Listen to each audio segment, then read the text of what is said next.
Al-Fatihah terhadrat Sayyidina Rasulullah Muhammad bin Abdullah sallallahu alaihi wasallam wa ala alihi wa sahbihi wa azwajihi wa dzurriyyatihi wa ahli baitihi thumma al-arwahi abahi wa ikhwanihi minal anbiya wal mursalin was-sahabati wat tabi'in wa a'immatil arba'atil mujtahidin wa muqallidihim wal ulama'il 'amilin wa masyayikhina fid din khususan ila musannif hadzal kitab Syekh Muhammad Hashim Asy'ari wa ila ruhi jami' ta'ala fi jazirati Jawa Jakarta wa ila ruhi abaina wa ummahatina wa ajdadina wa jaddadina wa ikhwanina wa akhwatina wa amamina wa ammatina wa akhwalina khalatina wa aqribaina wa astiqaina wa liman lahu haqqun alaina wa ila ruhi amwati hadhil qaryah minal mu'minin wal mu'minat wal muslimin wal muslimat. Al-Fatihah. A'udzu billahi minasyaitonir rajim. Bismillahirrahmanirrahim. Alhamdulillahi rabbil alamin arrahmanir rahim maliki yaumiddin. Iyyaka na'budu wa iyyaka nasta'in ihdinas siratal mustaqim siratal ladzina an'amta 'alaihim ghairil maghdubi 'alaihim waladdallin. Amin. Ya Rabbi bil Mustafa baligh maqasidana waghfir lana ma madha ya wasi'al karami. Ya Rabbi bil baligh maqasidana waghfir lana ma madha ya wasi'al karami. Muhammadun sayyidul kaunaini wa thaqalaini wal fariqaini min urbin wa min ajami. Ya Rabbi bil baligh maqasidana waghfir lana ma madha ya wasi'al karami. Nabiyuna al-amirun nahi fala ahadu abar fi qalila minhu wala na'ami. Ya Rabbi bil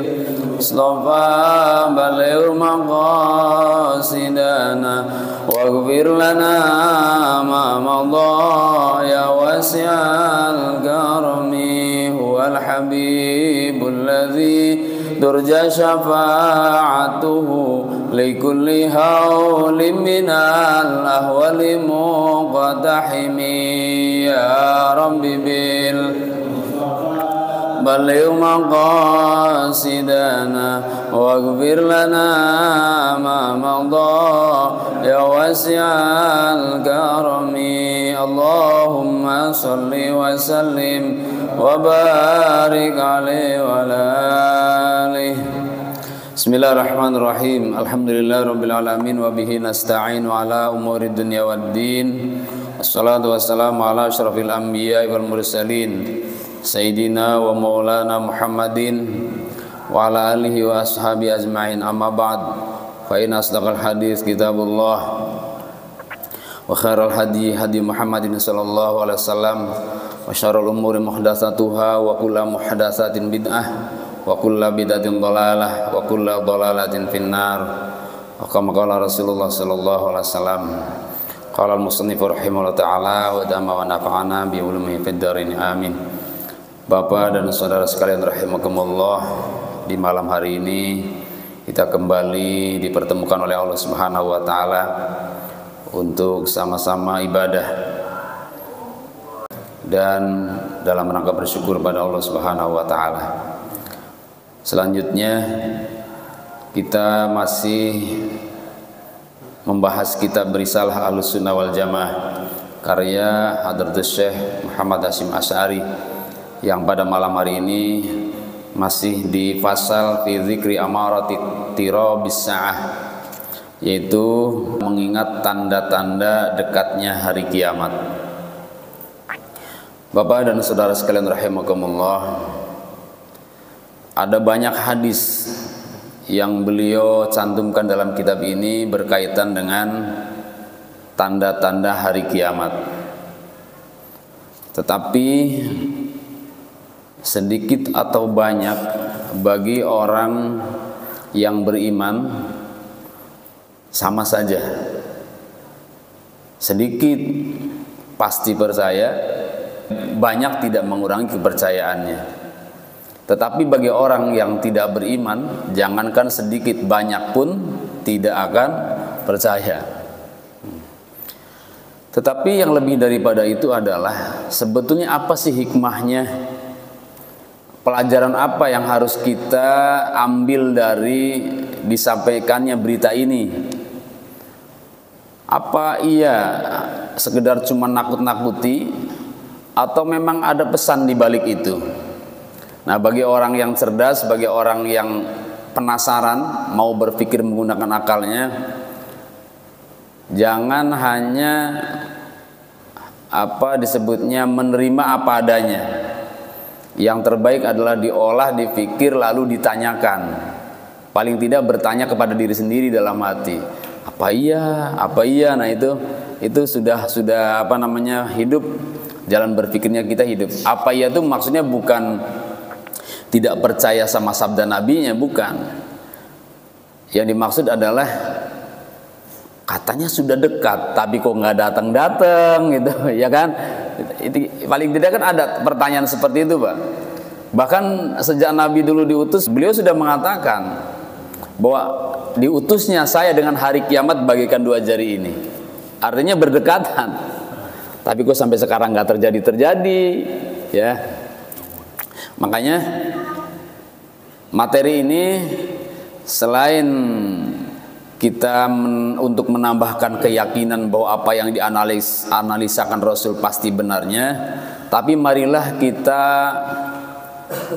mengambil hikmah. Sebetulnya pelajaran apa yang harus kita ambil dari materi ini? Baik, sebelumnya kita lanjutkan dulu ininya apa namanya paragraf-paragrafnya yang belum kita baca, yang sudah dibaca sekitar sudah 6 paragraf. Selanjutnya kata beliau, kata Hadratus Syekh Muhammad Hasyim Asy'ari, di antara tandanya kiamat itu di antaranya lagi adalah wa minha yadhhabus sholihunal awwal fal awwal wa tabqa khusalah ka khusalatis syair awit tamr. Hadis riwayat Imam Ahmad dan Imam Bukhari. Kata beliau, di antara tandanya hari kiamat itu adalah perginya orang-orang soleh. Maksudnya pergi itu wafat, meninggalkan kita semua. Orang-orang solehnya diwafatkan atau wafat. Dari masa ke masa berkurang kesolehan manusia. Karena yang paling soleh, kemudian soleh dan seterusnya semakin menurun. Kemudian nanti di akhir semakin orang tidak soleh. Maka kata beliau, watab kohusalah kahusalatis syair. Maka yang tersisa adalah hanya ampas-ampasnya atau afkiran-afkirannya, mirip seperti afkiran-afkiran gandum dan afkiran kurma. Kalau gandum kurma hampir kita jarang menjumpai, ya, dalam skala besar maksudnya. Kalau ini buah-buahan yang ada di Indonesia saja, Pak, jeruk atau katakanlah kelengkeng atau duku, kan suka ada orang tuh yang dipilihin dulu yang bagus-bagusnya itu ditaruh di atas, atau yang mau dijual itu yang jelek-jeleknya nggak dijual.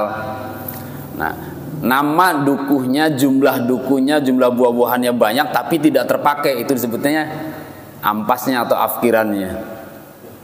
Jadi umat Islam nanti semakin banyak, tapi secara kualitas hampir nggak ada ilmunya, hampir nggak ada kualitas imannya.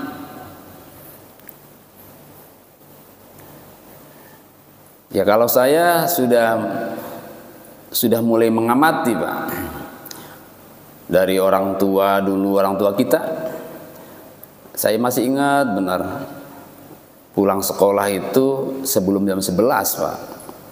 Sebelum jam 11 itu udah pulang sekolah. Kalau Jumat, mandi, Jumatan, diajak tuh Jumatan, ya kan.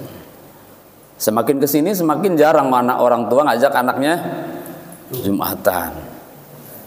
Itu diantara yang sudah kita rasakan. Belum lagi puasanya. Puasa zaman dulu, orang-orang dulu nggak banyak menu, ya. Tapi tabah-tabah apa adanya. Sekarang kalau menu satu saja nggak ada, udah nyarinya kelimpungan ya. Belum ada kolaknya nih, belum ada lontongnya nih, cari sana cari sini. Iya. Belum lagi sholat berjamaahnya sudah mulai menurun. Nah, tanda-tanda seperti itu ya jangan dijadikan sekedar tanda-tanda. Kalau memang pengen masih lama ya jangan sampai itu berlarut-larut. Kita harus kerjasama, berjibaku, saling bahu-membahu bagaimana supaya umat ini keadaannya tidak seperti itu. Jadi kalau saya tanya nih ke bapak-bapak nih, kiamat pengen masih lama apa pengen cepet-cepet kiamat? Pengen masih lama ya? Iya, pertahankan.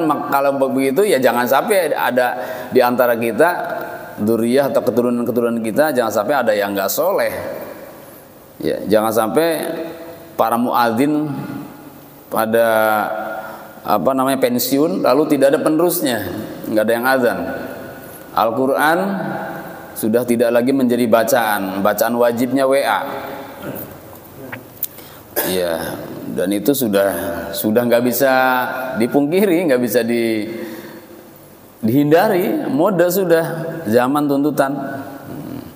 Satu orang punya HP ada yang sampai 3. Yang satu HP nggak cukup karena dia punya grup saja udah 100 lebih. Yang 100 grup itu masing-masing ada diskusi. Wah, repot orang sekarang dibuatnya. Ya kan? Gitu. Akhirnya apa yang menjadi efeknya? Efeknya ya ibadah menurun pastinya, Pak. Kesempatan baca Quran menurun, sholat terburu-buru, zikir maunya yang singkat-singkat, istighosah kelamaan dan lain-lain. Itu efek dari keadaan kita di masa kini. Nah, maka kalau orang-orang solehnya pada meninggal, yang tersisa ya bukan orang-orang soleh kalau begitu. Jadi kata Nabi, orang-orang solehnya nanti akan wafat. Al-awwal fal-awwal, terus menerus, satu persatu. Yang tersisa nanti adalah ampas-ampasnya atau afkiran-afkirannya. Kemudian wa minha, diantaranya lagi, la taqumus sa'ah hatta yakuna zuhdu riwayah wal wara' tasannu'an. Hadis riwayat Imam Abu Nuaim fil Hilyah, dalam kitab Hilyatul Auliyah. Di antara tandanya kiamat lagi adalah kiamat tidak akan terjadi, kata Nabi, hatta yakuna zuhdu riwayah. Sehingga zuhud itu hanya ada dalam pembicaraan, dalam riwayat, dalam diskusi. Wal wara' tasannu'an, dan wara' hanya dalam bangunan. Ya.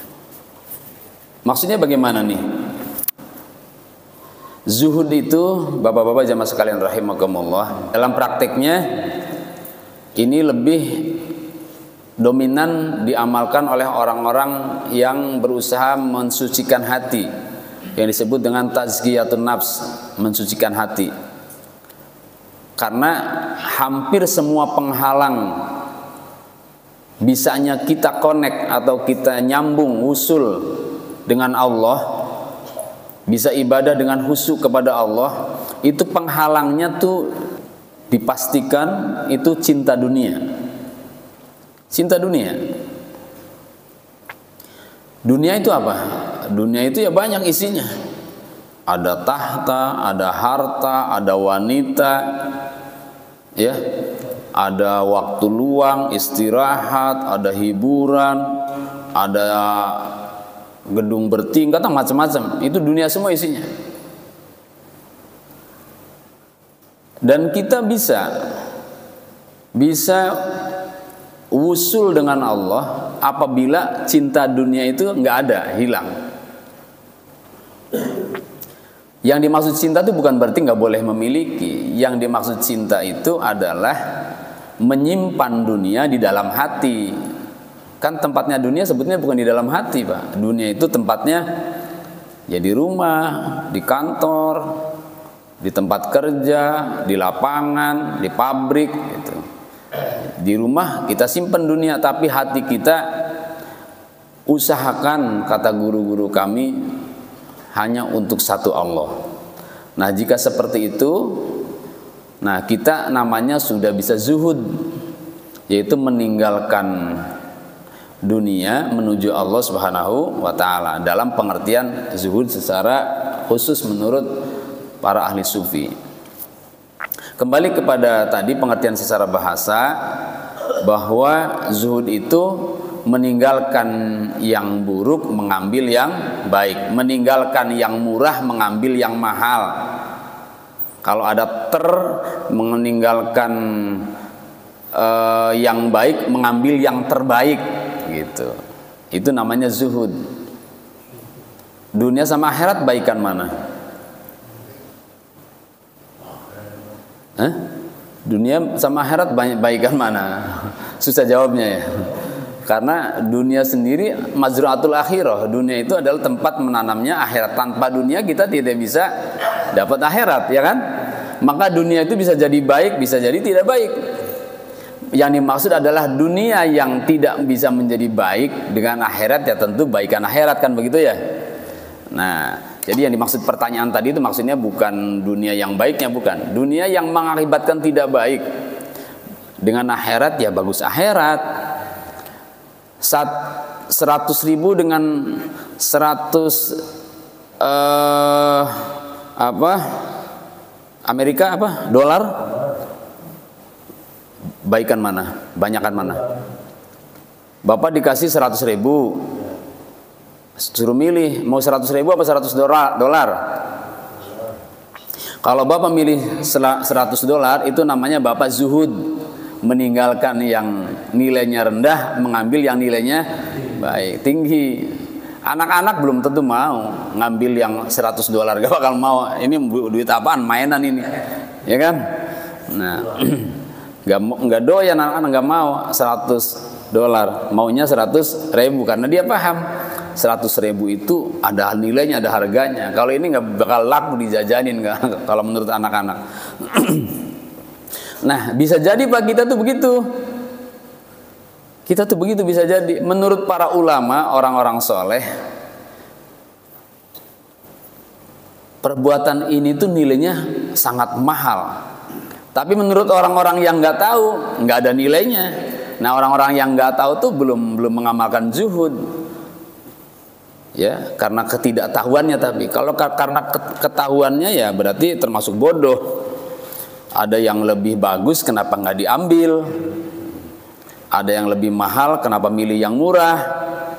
Ada ikan gurame, kok malah milih lele misalnya? Kan itu namanya kan apa tuh? Apa disebutnya? Bodoh apa tolol? Kalau nggak mau disebut itu ya kita nggak pinter berarti kalau begitu, Pak. Nah, dalam urusan akhirat tuh ada seperti itu, Pak. Misalnya nih, contohnya deh, sholat qobliyah subuh, nilainya berapa? Kata Nabi, dunia seisinya. Ya. Tiba-tiba sebelum subuh ada pengumuman, ada pembagian sembako. Misalnya yang mudah aja contohnya. Nanti tinggal contoh yang lainnya banyakin aja. Karena hari ini adalah hari di mana jam 7 sudah harus pada berangkat kerja, maka akan dibagikan persis setelah sholat subuh. Akhirnya pada sholat subuh di rumah tuh, gitu adzan pada sholat subuh rumah ngantri. Nah, itu menurut pandangan ulama tuh ini orang nggak zuhud nih, karena dia milih yang murah meninggalkan yang mahal, gitu. Sama taklim juga gitu, Pak.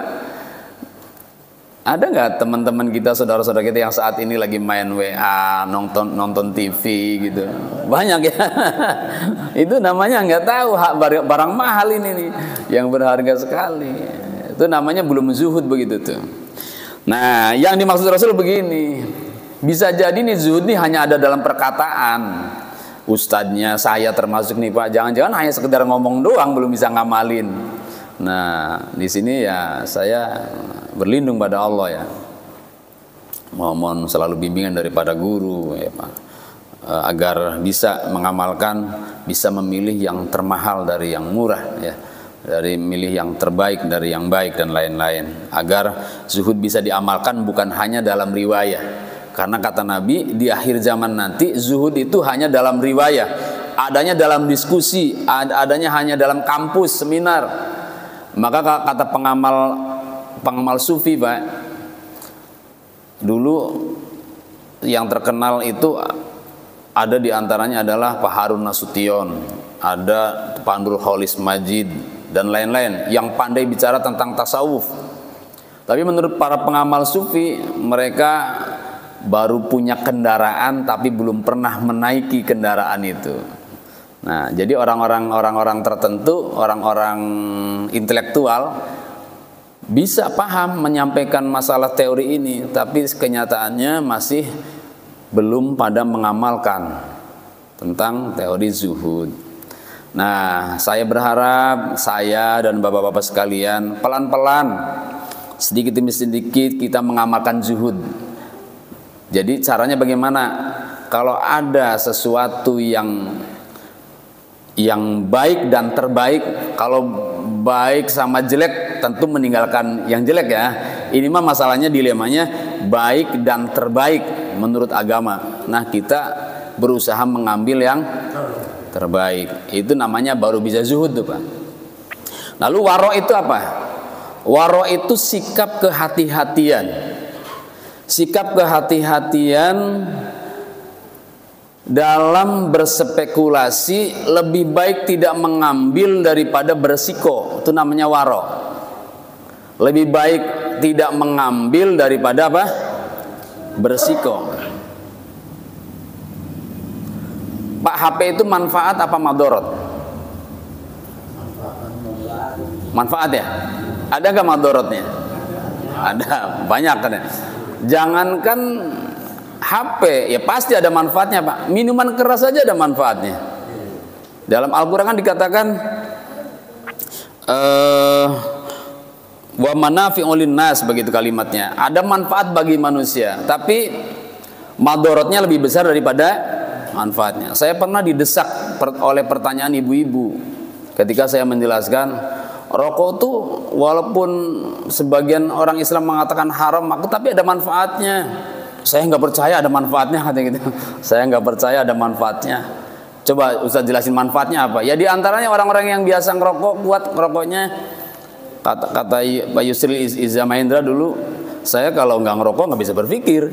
Gitu. Di antara para kiai, para guru juga begitu. Ah, bisa aja itu mau orang suka rokok aja, kata dia. Yang jelas begini, sesuatu itu pasti ada manfaatnya, tapi tinggal ditimbang aja maldorotnya dengan manfaatnya lebih besar mana. Nah begitu. Jika kita tidak kuat mengambil maldorot karena terlalu besar maldorotnya, tinggalkan. Itu namanya waro. Waro, wawu ro'ain.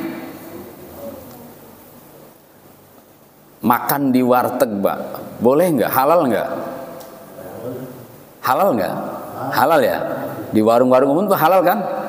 Ada nggak kemungkinan tidak halalnya? Ada. Contohnya, kemungkinan tidak halalnya apa?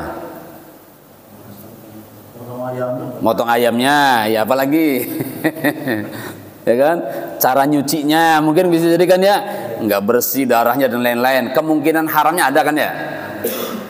Tapi bagi orang yang tidak tahu, menurut fikih itu boleh-boleh saja, halal-halal aja. Tapi bagi orang yang waro, Pak, nggak berani makan di situ, nggak berani. Itu namanya hati-hati. Hati-hati, saya lebih baik kalau bisa masak sendiri, masak aja deh. Saya usahakan masak sendiri, kayak gitu. Itu berarti tingkat waroknya tinggi, Pak. Kehati-hatinya tinggi. Ada memang manfaatnya. Terus kemudian juga boleh menurut fikih. Tapi berhubung dia ragu, hadis nabinya bunyinya begini, da' ma yuribuk ila ma la yuribuk. Tinggalkan yang meragukan kepada yang tidak meragukan. Ditambah lagi al yakin la yuzalu bisyak. Jadi kalau ragu tinggalkan. Nah, itu dalil untuk mengamalkan waro. Saya belum bisa, Pak. Kalau makan, urusan makan belum bisa. Teman saya ada tuh waktu kuliah tuh, Masya Allah, nggak mau makan di warung tuh. Pokoknya walaupun lapar usahakan pulang, sampai pulang selesai baru makan. Hebat. Pokoknya seperti itu hebatnya. Bisa warok hebat. Nanti itu dampaknya Pak, dampaknya bukan hanya di makanan, di kehidupan sehari-hari. Kalaupun jadi pejabat nggak mau nyerempet-nyerempet ke masalah subhat, ya. Ke subhat aja nggak mau, apalagi yang haram. Subhat itu sesuatu yang nggak jelas halal haramnya, namanya subhat. Kalau yang haram pasti ditinggalkan. Ini mampu meninggalkan yang tidak pasti haramnya. Hanya curiga atau ragu saja. Ini ada haramnya enggak ya? Kayaknya ada deh. Nah, jika demikian berarti orang ini sudah mengamalkan waro. Ya. Nah, di akhir zaman kata Nabi, zuhud dan waro hanya ada dalam pembahasan. Wal'iyadzubillah. Saya mau tidak menyampaikan ada di sini, ya disampaikan saya takut dosa, ya. Ya berusaha ini aja belajar. Mudah-mudahan Allah mengampuni. Ya karena secara fikih memang kita itu Pak nggak sampai kepada haram. Tapi bagi orang yang soleh tadi, yang soleh, yang hati-hati solehnya, itu mulai menahan, belajar menahan. Nanti kalau apa namanya disebutnya, kalau di istilah torikoh, nanti ada suluk, suluknya suluk makan subhat. Ya, nanti banyak. Jadi mulai apa disebutnya tuh, mulai hadoroh atau mulai niat, misalnya mulai hari apa. Nah, selama 40 hari ke depan tuh suluk tidak makan yang subhat, itu dihindari, jadi makan begitu tuh. Latihan. Nah, nanti kalau udah terbiasa kesananya bisa. Maka bisa masak tuh penting Pak. Bapak-bapak harus bisa masak, betul, jangan hanya ibu-ibu. Karena untuk menghindari selera yang kadang apa namanya memuncak di ini ya, di syahwat kita. Ya walaupun sederhana, hanya katakanlah ngulek ini cabai sama bawang sama kencur, rasanya enak daripada ya yang itu tadi menimbulkan kepada pelanggaran waro. Nah jadi begitu. Terus kemudian berikutnya wa minha, dan diantaranya lagi ayyakunal walad ghaizon, bahwa anak-anak itu menjadi penyebab marah. Ya, anak itu menjadi penyebab marah. Ayyakunal waladu ghaidon, atau anak-anak itu marah-marah mulu. Wal mator qaidon, dan hujan panas. Hujan tapi panas. Anak-anak tapi marah-marah mulu. Wa tafidul li'am faidon, dan orang-orang yang suka mencela mulai melimpah.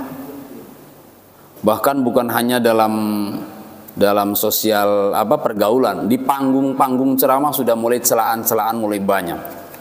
Sudah banyak kita saksikan ya, kalimat-kalimat binatang keluar di panggung ceramah. Ini udah sabda Nabi, udah mulai kita bisa menyaksikan kenyataannya.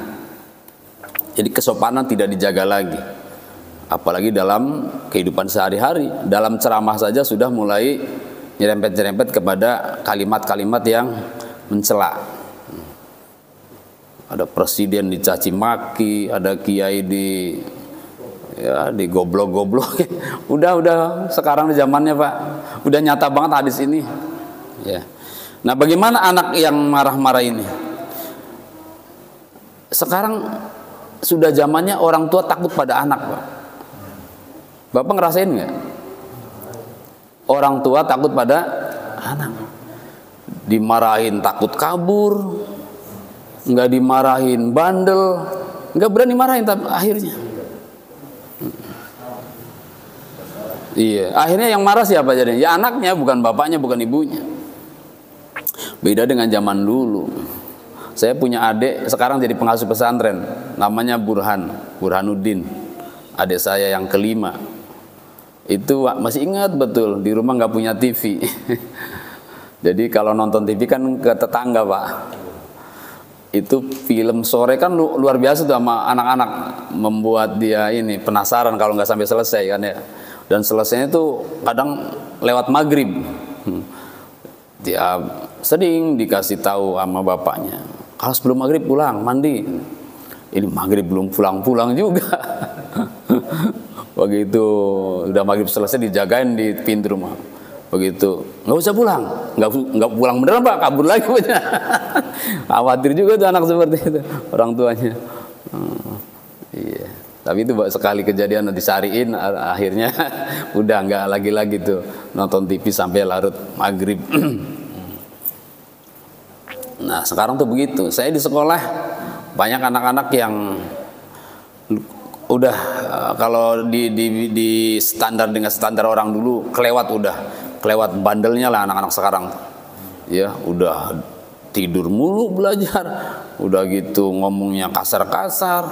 Tapi ketika diadukan pada orang tuanya, justru orang tuanya nitip ke sekolah, pengen dididik. Iya. Tapi kalau disalahkan nggak mau, tolong bantu kedisiplinannya. Sudah dibangunin, udah Pak, tapi susah nggak dibangunin. Begitu kalimat-kalimat itu sering keluar dari mulut orang tua zaman sekarang yang merasa segan kepada anaknya kerjaannya marah-marah, tapi orang tuanya merasa tidak berani atau diam, karena hal itu akan membuat dia bingung apabila anak-anaknya kabur dari rumahnya. Wal matar qaidun, hujan justru rasanya panas. Gak tahu Bapak merasakan nggak? Ada hujan panas, hawanya bukan hujannya, bukan hujan kok tapi gerah gitu Pak. Nah itu tanda-tanda kiamat lagi. Ya.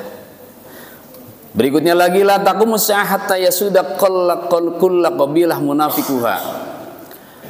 Tidak akan terjadi hari kiamat hingga yasuda itu disayidkan. Sada yasudu. Sayyid itu apa artinya? Tuan, bendara kalau orang Jawa bilang, bendoro, majikan, iya, atau istilah lain baginda. Yasuda kulla qabilatin munafiquha. Jadi yang nanti menjadi bendara itu, yang menjadi tuan itu orang-orang munafiknya. Orang-orang munafiknya justru jadi pimpinan. Wa kana ja'imul qaum ardalahum. Kemudian justru yang menjadi pemuka kaumnya adalah orang-orang yang paling rendah di antara mereka. Wasadal qabilah fasikuhum, dan yang akan memimpin menjadi sayyidnya orang qabilah adalah fasikuhum, orang-orang fasiknya. Hadis riwayat Imam Tabrani dari Abdullah bin Mas'ud radhiyallahu an, wa Tirmidzi, dan hadis Imam Tirmidzi an Abi Hurairah dari sahabat Abi Hurairah radhiyallahu an. Bapak dan saudara sekalian rahimakumullah, munafik itu artinya adalah, kalau mudahnya secara bahasa, bermuka dua. Jadi kelihatan soleh padahal tidak soleh, kelihatan baik padahal tidak baik. Siapa mereka itu? Siapa mereka Pak? Kalau Bapak ngaji ke guru mursyid, selalu kita bukan orang lain, kita penampilannya begini biar orang menganggap soleh, padahal di rumah kerjaannya nyaci maki, maksiat. Tuh, itu namanya munafik. Pembunuh begitu di sidang pakai peci, ya kan? Jadi menutupi kefasikannya, menutupi dosanya dengan kebaikan penampilan. Itu contoh yang mudahnya Pak. Contoh yang lainnya banyak ya. Ya kita kebanyakan kita banyakan pura-puranya ini. Saya Pak masih banyak pura-puranya. Ya. Masih sering berpenampilan soleh padahal dirinya kurang soleh. Itu orang-orang munafik. Jadi yang akan memimpin kaum itu nanti orang-orang munafiknya. Ya masih mendingan tapi Pak, bukan orang-orang kafirnya. Apalagi politisi Pak. Coba Bapak deh, saya kalau ada politisi gampang marah-marah, gampang mengatasnamakan rakyat, hampir curiga saya. Jangan-jangan nih kalau udah diangkat jadi pemerintah, ya kan Pak ya? Itu munafik namanya Pak. Kalau begitu tuh. Jadi saat kampanye, saat orasi, ya, saat menyalahkan orang yang bersalah, coba nggak wajar Pak. Di sidang yang seperti itu disalah-salahin di depan umum, nggak pantas itu. Walaupun atas nama rakyat. Katakanlah Pak Nadiem Makarim di goblok-goblokin, misalnya disalah-salahin, seakan-akan membela rakyat. Belum tentu. Jangan dulu percaya, maksudnya belum tentu. Walaupun bisa jadi benar, bisa jadi salah. Karena kadang orang begitu itu pencitraan. Umumnya orang munafik itu melakukan pencitraan. Bagaimana supaya orang menilai baik kepada dirinya, walaupun dirinya tidak terlalu baik, bahkan tidak baik. Itu orang munafik. Nanti akan menjadi sayyid, Pak. Sayyid itu pimpinan kita. Di akhir zaman seperti itu. Nah, munafik ya. Dan yang rendahannya, yang bodohnya akan menjadi pimpinan, zaim, pemuka atau pimpinan. Ya habis nggak ada lagi, mau apa lagi Pak? Bahkan agama Pak, nanti di akhir zaman itu yang menghidupkan agama bukan ustadz, bukan ulama, justru yang mensiarkan agama orang-orang bodohnya. Contoh yang mudahnya deh, kalau ada kematian itu mengurusnya syiar agama bukan? Syiar agama kan? Yang ngurusin orang bodoh apa orang pinter? Kebanyakan. Hah? Orang bodoh Pak. Yang bikin itu bendera kuning, yang bikin itu orang bodoh kan? Iya kan? Apa ustad? Bukan kan? Iya, kebanyakan orang-orang awamnya. Kalau di kampung saya sih masih bikin keranda itu dari bambu Pak. Jadi ada orang kematian, ada yang bawa golok, sini diikat sabuk, ada goloknya gitu ya. Jadi tebang bambu, bikin gitu. Sampai kemudian yang memandikan mayat saja nyari orang pinter susah. Terutama ibu-ibu ya, udah mulai nggak ada hampir. Orang pinternya, ustadznya, kiainya udah mulai ya nggak ada dalam mengamalkan syiar. Termasuk peringatan Maulid Pak. Coba deh peringatan Maulid, yang banyak bekerja orang pinternya apa orang bodohnya? Ya kan? Yang beres-beres panggung, gelar-gelar karpet dan lain-lain, kan banyak kan orang bodohnya. Tuh.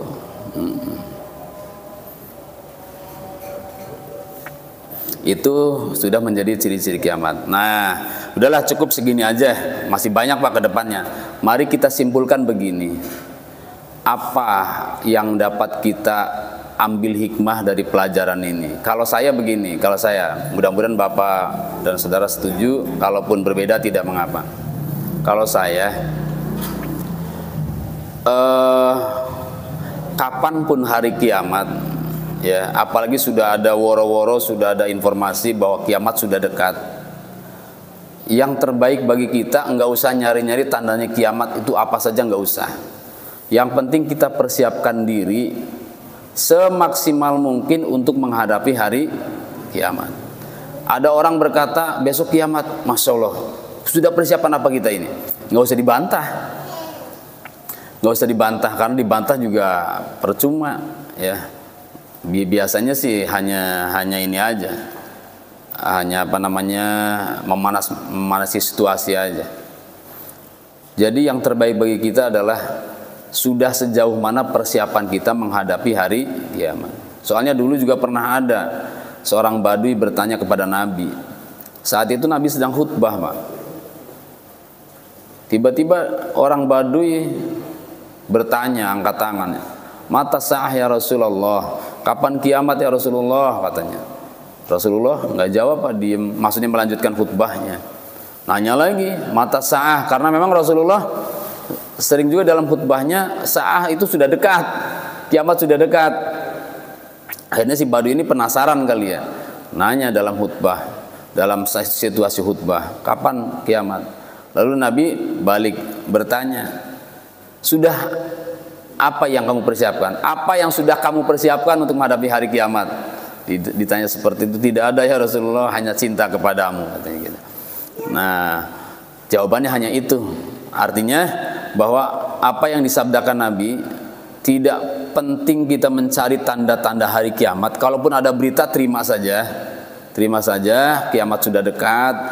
Yang penting bagi kita adalah bagaimana mempersiapkan diri untuk menghadapi hari kiamat. Nah, dimulai dari sekarang, ya, siapkan diri dengan sholat berjamaah, dengan hadir di majlis taklim, dengan sedekah, berbuat baik, tidak kotor kata-katanya, sama keluarga baik, adik, kakak, anak, istri, tidak punya masalah, ya. Itu namanya orang yang sudah persiapan menghadapi hari kiamat. Karena kiamat tidak kiamat secara besar, kita akan menghadapi kiamat kecil, yaitu kematian.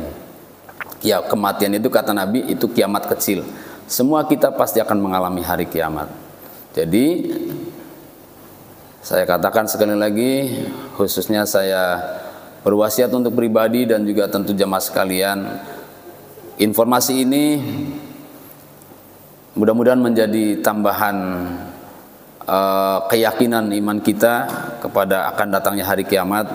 Tapi sesungguhnya yang perlu kita persiapkan bukan banyaknya dalil, tapi yang perlu kita persiapkan adalah banyaknya amal untuk menghadapi hari kiamat atau hari kematian. Karena setiap kita nanti akan dibangkitkan oleh Allah, dan Allah akan bertanya tentang apa yang sudah kita lakukan di dunia ini untuk bekal menuju akhirat. Barangkali ini saja dulu. Barangkali ada yang mau tanyakan, silakan.